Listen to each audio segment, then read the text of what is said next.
ಅಂದರೆ ಜಿಲ್ಲಾಧಿಕಾರಿಗಳ ತೀರ್ಮಾನದ ವಿರುದ್ಧ ಹೋಗೋದಕ್ಕೆ ಕಾನೂನಲ್ಲಿ ಅವಕಾಶ ಇಲ್ಲ. ಲಕ್ಕುಂಡಿ ಪ್ರಕರಣವನ್ನು ನಾವು ತೆಗೆದುಕೊಳ್ಳೋದಾದರೆ ಪ್ರಾಮಾಣಿಕವಾಗಿ ಆ ಹುಡುಗ ತಗೊಂಡೋಗಿ ಆ ಚಿನ್ನವನ್ನು ಸರ್ಕಾರಕ್ಕೆ ಕೊಡುವಂಥ ಕೆಲಸ ಮಾಡಿದ್ದಾನೆ. ಆದರೆ ಈಗ ಅವರ ಮನೆ ಕಟ್ಟಲಿಕ್ಕೆ ತೊಂದರೆ ಆಗ್ತಾ ಇದೆ, ಸಮಸ್ಯೆಗಳನ್ನ ಎದುರಿಸ್ತಾ ಇದ್ದಾರೆ. ಇದು ಹಿಂಗೆ ಮುಂದುವರೆದ್ರೆ ಯಾರು ತಗೊಂಡು ಬಂದು ಕೊಡ್ತಾರೆ ಅಂತ? ಇಲ್ಲ, ಇದು ಒಂದು ಪ್ರಮುಖವಾದಂತಹ ಪ್ರಶ್ನೆ. ಯಾವುದೇ ಜಾಗದಲ್ಲಿ ಒಂದು ಪ್ರಾಚೀನ ಸ್ಮಾರಕ ಅಥವಾ ಪ್ರಾಚೀನವಾದಂತಹ ಈ ಥರ ನಿಧಿಗಳು ಅಥವಾ ಪ್ರಾಚೀನವಾದ ಶಾಸನಗಳು, ಪ್ರಾಚೀನವಾದ ಅಂಶಗಳು, ಹೆರಿಟೇಜ್ಗೆ ಸಂಬಂಧಪಟ್ಟಿದ್ದು ಸಿಕ್ಕಿದ್ರೆ ಅವರು ಏನು ಪಾಪ ಬಡವರು ಇರ್ತಾರೆ ಮತ್ತು ಅವ್ರ ಮನೆಯದು, ಅವರು ಎಲ್ಲಿಗೆ ಹೋಗ್ತಾರೆ ಅನ್ನೋ ಪ್ರಶ್ನೆಗಳು ನಿಜವಾಗಿಯೂ ಬರ್ತದೆ. ಕಾನೂನಲ್ಲಿ ಇದು ಒಂದು ಮಾನವೀಯ ದೃಷ್ಟಿ. ಅಂದ್ರೇನು, ನನ್ನ ಜಾಗದಲ್ಲಿ ಏನೋ ಸಿಕ್ಕಿದ್ದಕ್ಕೋಸ್ಕರ ಇವಾಗ ಹಿಂಗಾಯ್ತಲ್ಲಪ್ಪ ಅಂತ. ಇವಾಗ ಕೆಲವು ಕಡೆ ಜಮೀನುಗಳಲ್ಲಿ ಸ್ತೂಪಗಳು ಸಿಕ್ಕಿವೆ, ಆ ಜಮೀನನ್ನು ಏನು ಮಾಡ್ತಾರೆ ಅಂತ ಎಕ್ಸ್ಕವೇಷನ್ ಮಾಡಿ ವಾಪಸ್ ಕೊಡ್ಬೋದು ಅವ್ರಿಗೆ. ಅಥವಾ ಅವರಿಗೆ ಅದು ಅತೀ ಪ್ರಮುಖವಾದರೆ, ಆ ಜಾಗ ಅತೀ ಪ್ರಮುಖವಾದರೆ ಬೇರೆ ಕಡೆಗೆ ಅವರಿಗೆ ಸರ್ಕಾರ ಪರ್ಯಾಯ ವ್ಯವಸ್ಥೆಯನ್ನು ಮಾಡ್ಬೋದು, ಇದನ್ನು ಉಳಿಸ್ಕೋಬೋದು. ಇನ್ನೊಂದು ತಮಗೆಲ್ಲ ಗೊತ್ತಿರಲಿ, ನಮ್ಮ ಭಾರತದ ಸಂವಿಧಾನದಲ್ಲಿ ಆಸ್ತಿಯ ಹಕ್ಕನ್ನು ಕೊಟ್ಟಿದ್ದಾರೆ. ಆ ಆಸ್ತಿಯ ಹಕ್ಕಲ್ಲಿ ಒಂದು ವಿಶೇಷವಾದ ಕಂಡೀಷನ್ ಇದೆ, ಇದೆಲ್ಲರೂ ತಿಳ್ಕೊಬೇಕಾಗಿರೋದು. ನನ್ನ ಮನೆ ನನಗೇ ಸೇರಿದ್ರೂ ಕೂಡ ಒಂದು ವೇಳೆ ಸಾರ್ವಜನಿಕ ಹಿತಾಸಕ್ತಿಗೆ ಬಂದರೆ ನನ್ನ ಮನೆಯನ್ನು ಬಿಟ್ಕೊಡ್ಬೇಕು ಅನ್ನೋದೇ ಕಾನೂನಿನ ನಿಯಮ. ಹಾಗಾಗಿನೇ ಈ ಭೂಸ್ವಾಧೀನ ಪ್ರಕ್ರಿಯೆಗಳಲ್ಲಿ ನೀವು ನೋಡಿರ್ಬೋದು, ಎಷ್ಟೋ ಸಲ ತಮ್ಮ ತೋಟ, ಹೊಲ, ಮನೆಗಳನ್ನು ಜನ ಬಿಟ್ಕೊಡ್ಬೇಕಾಗಿರುತ್ತೆ. ಯಾಕೆಂದರೆ ಅದು ಸಂವಿಧಾನದಲ್ಲೇ ಇದೆ. ಯಾಕೆಂದರೆ ಅಲ್ಲಿ ನನ್ನ ಆಸ್ತಿಯಾಗಿ ಕೊಟ್ಟಿಲ್ವ, ನನಗೆ ಸಂವಿಧಾನ ಕೊಟ್ಟಿದೆ. ಆದರೆ ಈ ಭಾರತದ ಪರಂಪರೆ, ಭಾರತದ ಇತಿಹಾಸ ಅಥವಾ ಭಾರತದ ಸಾರ್ವಜನಿಕ ವಿಷಯವಾಗಿ ಬಂದಾಗ ನಾನು ಆ ಜಾಗವನ್ನು ಬಿಟ್ಕೊಡ್ಬೇಕಾಗ್ತದೆ. ಆದರೆ ಸರ್ಕಾರ ಅದಕ್ಕೂ ಎನ್ಶ್ಯೂರ್ ಮಾಡಬೇಕು, ಆ ಬಡವರನ್ನು ಸ್ಥಳಾಂತರ ಮಾಡೋದು ಮತ್ತು ಅವರಿಗೆ ಬೇರೆ ನೆಲೆಯನ್ನು ಕಲ್ಪಿಸೋದಕ್ಕೆ ಸರ್ಕಾರಗಳು ಸಪೋರ್ಟನ್ನು ಮಾಡಬೇಕು. ಮತ್ತು ಈ ವಿಷಯದಲ್ಲಿ ಪಾಪ ಅವನು ಪ್ರಾಮಾಣಿಕವಾಗಿ ಬಂದಿರೋದ್ರಿಂದ ಸರ್ಕಾರ ಉದಾರವಾಗಿ ಚಿಂತನೆಯನ್ನು ಮಾಡಿ ಬೇಗ ಅವರಿಗೆ ಪರ್ಯಾಯ ವ್ಯವಸ್ಥೆಗಳನ್ನು ಮಾಡಬೇಕು. ಅಂದರೆ ಕಾನೂನು ಒಂದು ಕಡೆ ತಾವು ಹೇಳ್ದಂಗೆ ಕರೆಕ್ಟು. ಈಗ ಹೇಳ್ದಂಗೆ ಮಾನವೀಯ ದೃಷ್ಟಿಕೋನದಿಂದ ಅವರೇನೂ ತಪ್ಪು ಮಾಡಿಲ್ಲ, ಸೂರಿಗಾಗಿ ಅವರು ಕಾಯ್ತಾ ಇದ್ದಾರೆ, ಪ್ರತಾಪಿಸ್ತಾ ಇದ್ದಾರೆ, ಬೀದಿಗೆ ಬಿದ್ದಿದೆ ಬದುಕು, ಯಾರ್ದೋ ಮನೆಯಲ್ಲಿ ಬದುಕು ಸಾಗಿಸ್ತಾ ಇದ್ದಾರೆ. ಇಂಥವ್ರಿಗೆ ಸರ್ಕಾರ ಯಾವ ರೀತಿ ಬೇಗ ಸ್ಪಂದಿಸಿದ್ರೆ ಉಳಿದವರು ಸಹ ಇದು ಮಾದರಿಯಾಗಿ ತಗೋತಾರೆ ಅಂತ? ಇಲ್ಲ, ನಮ್ಮ ಕಾನೂನಿನ ಪ್ರಕಾರ 6 ತಿಂಗಳಿಗೆ ಮುಂಚೆ ಇದನ್ನು ನಿರ್ಧಾರ ತಗೊಳ್ಳೋದಕ್ಕಾಗೋದಿಲ್ಲ. ಯಾಕಂದರೆ ಇದು ಜಿಲ್ಲಾಧಿಕಾರಿಗಳು ವಶಪಡಿಸ್ಕೊಂಡ ನಂತರ 6 ತಿಂಗಳಲ್ಲಿ ಪ್ರಕ್ರಿಯೆಯನ್ನು ಮಾಡಿ ನೋಟಿಸನ್ನು ಹೊರಡಿಸಿ, ಫಸ್ಟು ಅದು ಅನ್ಕ್ಲೈಮ್ಡ್ ಅಂದರೆ ಯಾರೂ ಕ್ಲೈಮ್ ಮಾಡ್ತಾ ಇಲ್ಲ, ಇದು ಸರ್ಕಾರದ ಆಸ್ತಿ ಅಂತ ಘೋಷಣೆ ಮಾಡಬೇಕಾಗ್ತದೆ. ಅಥವಾ ಮಾಲೀಕರಿಗೆ ಅದನ್ನು ವಾಪಸ್ ಕೊಡಬೇಕಾಗ್ತದೆ.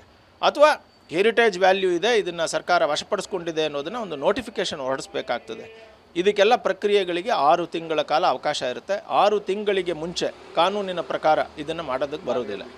ಮಾನವೀಯ ದೃಷ್ಟಿಯಿಂದ ಅಲ್ಲಿನ ಲೋಕಲ್ MLA ಇರ್ಬೋದು ಅಥವಾ ಗ್ರಾಮ ಪಂಚಾಯಿತಿ ಸದಸ್ಯರಿರ್ಬೋದು, ಇವರೆಲ್ಲ ಪರ್ಯಾಯ ವ್ಯವಸ್ಥೆಯನ್ನು ಮಾಡಬಹುದು. ಆದರೆ ಒಂದು ರಾಮ್ಜಿ ನಿಮಗೆ ಹೇಳ್ತೀನಿ, ಇಡೀ ಲಕ್ಕುಂಡಿ ಗ್ರಾಮ ನಿಮಗೆ ಅತಿ ಪ್ರಾಚೀನ ಕಾಲದಿಂದಲೂ ಇವತ್ತಿನವರೆಗೆ ಅತ್ಯಂತ ಸಮೃದ್ಧ ಸ್ಮಾರಕಗಳಿಂದ ತುಂಬಿದೆ. ನೀವು ಯಾರಾದರೂ ನೋಡ್ತಾ ಇರುವಂತಹ ವೀಕ್ಷಕರು ಹೋಗಿ ನೋಡಬಹುದು, ಇಡೀ ಲಕ್ಕುಂಡಿನೇ ಸ್ಮಾರಕಗಳಿಂದ ತುಂಬಿದೆ. ಅಷ್ಟು ಪ್ರಾಚೀನವಾದಂತಹ ಒಂದು ದೊಡ್ಡ ಐತಿಹಾಸಿಕ ನಗರ ಲಕ್ಕುಂಡಿ. ಹಾಗಾಗಿ ಅಲ್ಲಿ ಏನಾಗ್ತದೆ ಅಂತಂದರೆ ಪರ್ಯಾಯ ವ್ಯವಸ್ಥೆ ಮಾಡುವಾಗಲೂ ಕೂಡ ಮತ್ತೆ ಸ್ಟೇಟ್ ಆರ್ಕಿಯಾಲಜಿ ಮತ್ತು ಸೆಂಟ್ರಲ್ ಆರ್ಕಿಯಾಲಜಿಯ ಜಾಗಕ್ಕೆ ಸೇರಿಲ್ಲದ ಜಾಗವನ್ನು ಕೊಡಬೇಕಾಗ್ತದೆ. ಈಗ ಲಕ್ಕುಂಡಿಯಲ್ಲಿ ಮತ್ತೆ ಚಿನ್ನ ಸಿಗುವಂಥ ಸಾಧ್ಯತೆ ಇದೆಯಾ ಅಂತ ಅಲ್ಲೆಲ್ಲ? ಇದು ತುಂಬ ಅಪಾಯಕಾರಿಯಾದಂತಹ ಪ್ರಶ್ನೆ ಇದು.